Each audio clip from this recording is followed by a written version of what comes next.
Video we're going to talk about one of the most important yet seemingly uncommon skill sets that I think we need to have as human beings. Just in general, throughout history as humans, and more specifically at this moment in time, at this particular intersection that we find ourselves in. And this is really having techniques, practices, and strategies to release pressure.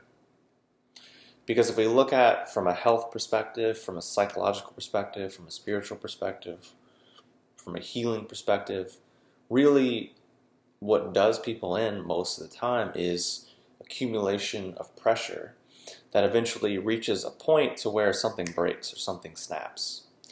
And really we are conditioned to ignore that, meaning we have pain so we take something. We feel discomfort so we try to just push through it, work harder. And we're consistently conditioned with more is better, faster is better, all of these types of things. And we can look at the direction our society and culture is going in. We can look at the media, in the way in which we consume media. Everything is getting shorter and shorter, and less quality, less thought, and just more quantity all the time.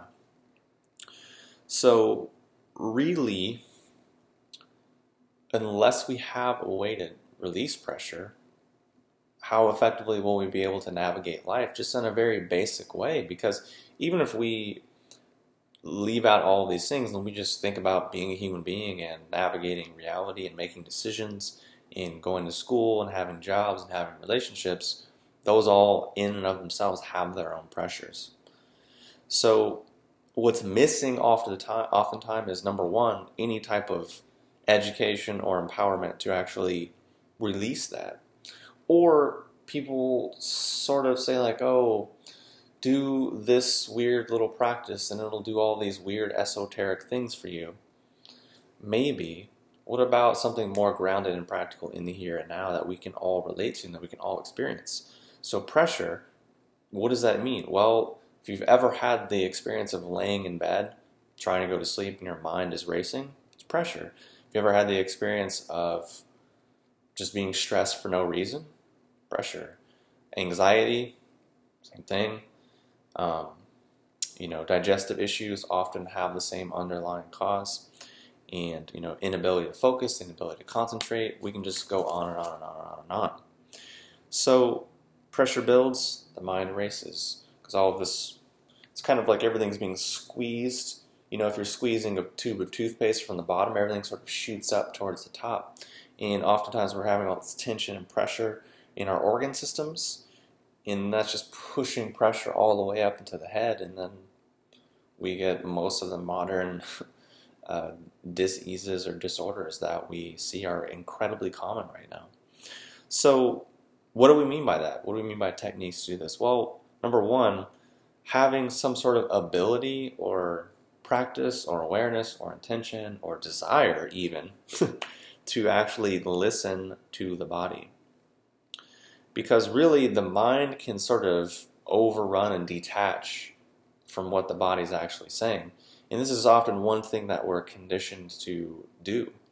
Meaning, we might be experiencing symptoms of breakdown, symptoms of really deep stress. We just got to push on through it. Because if we do, then whatever, we'll get something good maybe. And over time, we're just conditioned to that.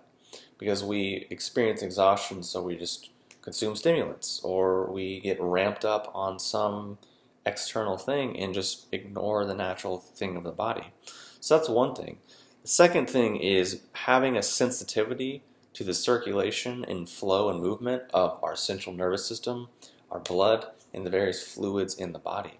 Now, just even at this point, we're already going to step outside of the awareness or the intentionality of the vast majority of people living in society right now, because most of us are just so out of tune and out of touch with what's actually happening in our body.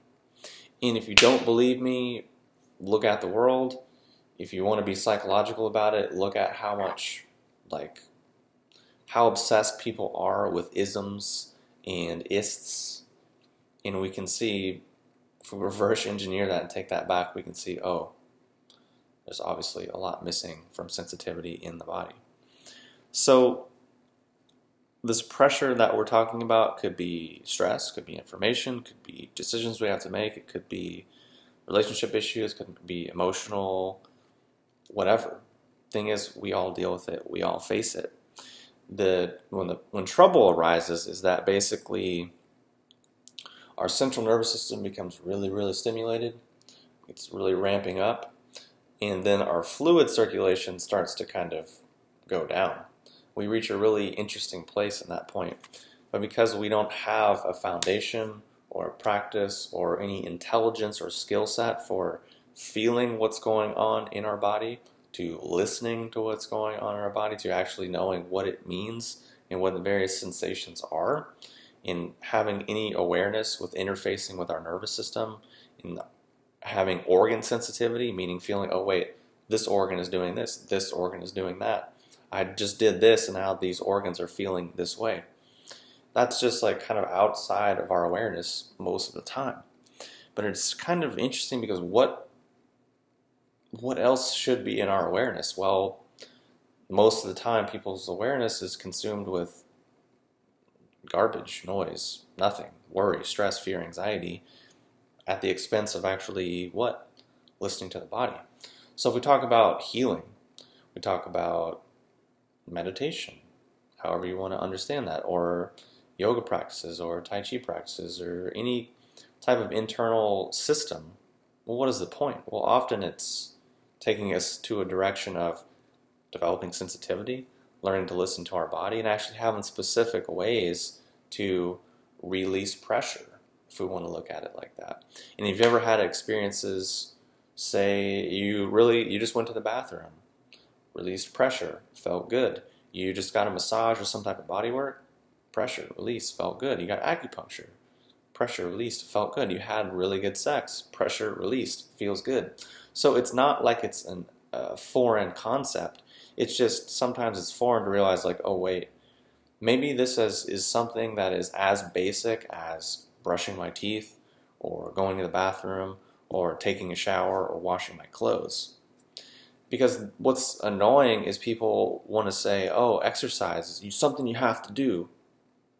Not really. I mean, do you have to brush your teeth? I don't know. Do you want to have good teeth? Seems pretty basic, not something you have to do because it's good for you and you must do it.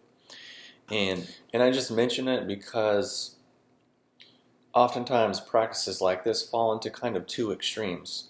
One extreme is like, I feel guilty, I feel dirty, I feel shameful, I feel impure, so I have to do this thing so I can get this thing. Another side of it is, oh, I heard it's good for me, and I want to lose weight and all these types of things, so I guess I have to do it. And then another variation on that is how kind of annoyingly these things are marketed in America, where they try to, it's amazing, just like magical thing, and you have to talk in the yoga voice, and it's just amazing and beautiful. And so all these things put up barriers and roadblocks and other type of nonsensical things, which it's kind of like legs on a snake. If you want to use that imagery, it's kind of unnecessary. And perhaps it's something that's more direct, more practical, more easy, more basic, really something that's kind of maybe often could be included in just basic human skills. So we kind of have talked about a lot of things and went around a lot of different directions. And really the last major overarching point is that the common trend right now in culture is a mental addictive cycle that is putting the mind over the body.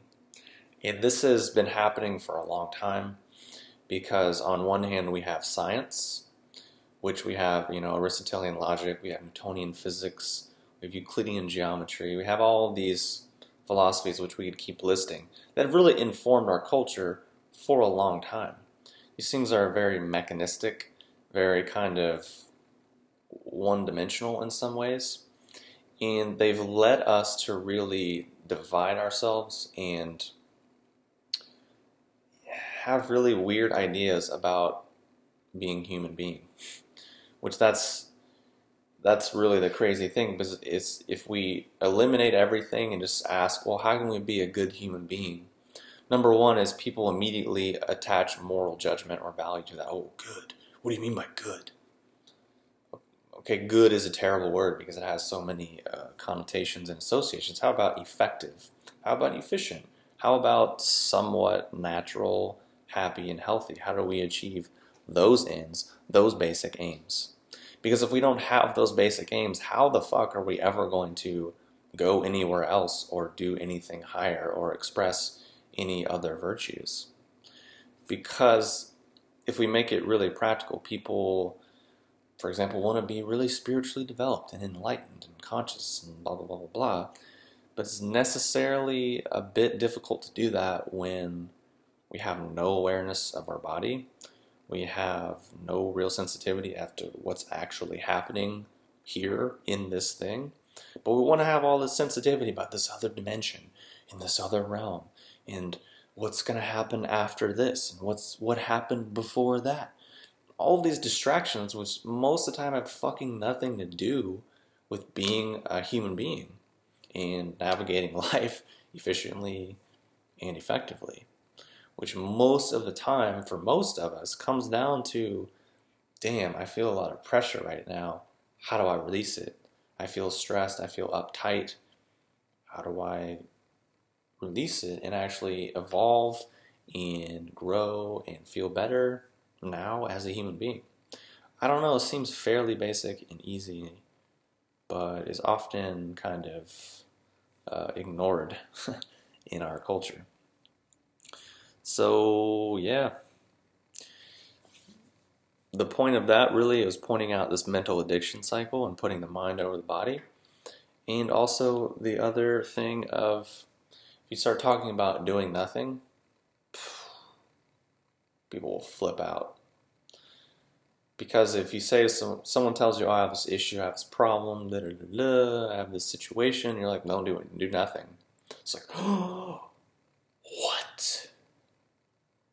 What will happen?